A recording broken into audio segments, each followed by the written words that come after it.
Я, Чемоданова Ганна Александровна, вучаніца 7 класа, Державной установы адукації, Сластьоновский учебно-педагогічний комплекс, дитячий сад, средняя школа. Мне 12 год. Живу у вёсцы Макратка Чаўскага района.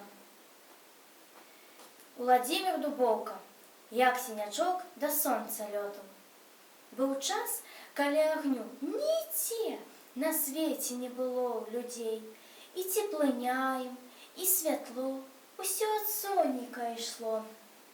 Зімой пакутаваў народ, навокал сцюжа, снег і лёд. Мароз гуляў, як гаспадар, амаль не грэла сонца з хмар. Награваўшыся зімой, прыйшлі да думкі ўсе такой. Ад сонца б іскрачку адну прынесці ў нашу старану. Тады б расклалі мы агонь і грэліся каля яго. А як бы гэта хто зрабіў, калі не маюць людзі крыл? Пасля надумаліся ўсе, агонь нам птушка прынясе. А птушкі дружна на зямлі у часе тым з людзьмі жылі. Пайшлі да птушак грамадой сваёй вялікую бядой. І вось гавораць птушкі ім: далёка так не паляцім. Не дапрасіліся ніяк, адзін маленечкі сіняк ляцець да сонца сходу даў, чаго ніхто і не чакаў. Вароны ўсе адразу ў крык: ты пракусіў бы лепш язык, не даляцець табе да хмар, загінеш ты, кар-кар. Шкадуюць птушачкі ўсе: маленькі вельмі ж ты, сусед, не ашчаслівіш ты людзей, асіраціш сваіх дзяцей. І вось сінячок дае адказ: бясспрэчна, я слабей за вас, але агню няма бліжэй, а ён патрэбен для людзей. І паляцеў да сонца так, адзін маленечкі сіняк. Ляцеў, ляцеў і прыляцеў, там заспяваў вясёлы спеў. Сваім вясёлым спевам тым здзівіў ён сонейка зусім. Дык як жа ты сюды? Адкуль? Такіх здарэнняў на вяку яшчэ ні разу не было. Ляду з палескіх я балот і расказаў пра ўсё як ёсць, маленькі гэты сонца госць.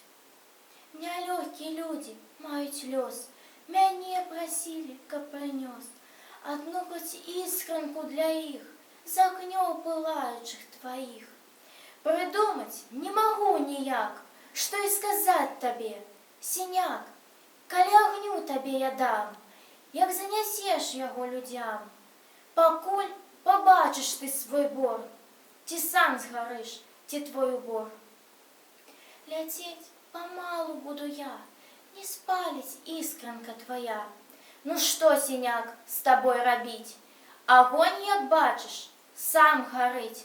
Вазьмі лучынку, прыпалі, нясі, як зможаш, да зямлі.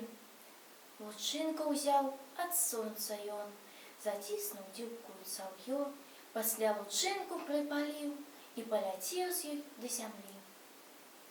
Ляцеў, ляцеў, праляцеў ён да сваіх палескіх дрэў.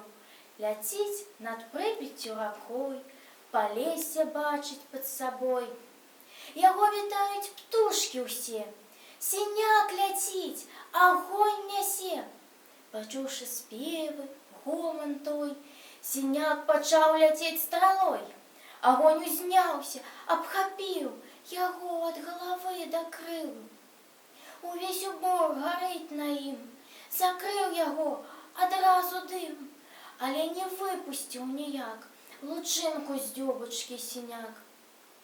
Прынёс агонь, аддаў людзям, застаўся хоць без пер'я сам. Пазагараліся кастры, ад іскры полымя гарыць. А сінячок, хоць не памёр, сядзіць галюткі ўвесь, без пёр. Сумуюць птушкі навакол. Адзін маленькі пасвісцёл параду даў такую ўсім. Папёрку мы яму дадзім, для нас не будзе страты ў тым, а ўбор адновіцца на ім.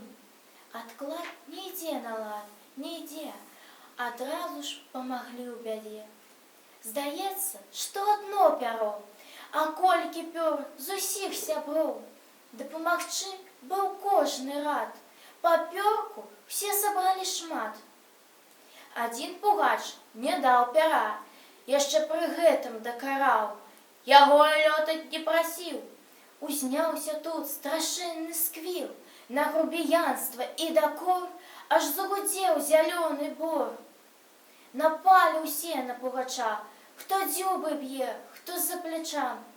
Схаваўся ціхенька ў карчы, ад злосці керкае, сычыць. Сядзеў да цёмнай ночы там, бо вінаваты быў ён сам. Ад той пары яго нідзе не ўбачыш ты ў ясны дзень. Калі ў гнёздах птушкі спяць, тады ён можа вылятаць. Ад той далёкае пары такі парадак у бары. А сінячку нядрэнна ў ім, ён не баіцца нават зім. Пагрэцца ў зімовы час, ляціць у вёску ён да нас. Не страшны тут яму мароз, агонь ад сонца ён прынёс.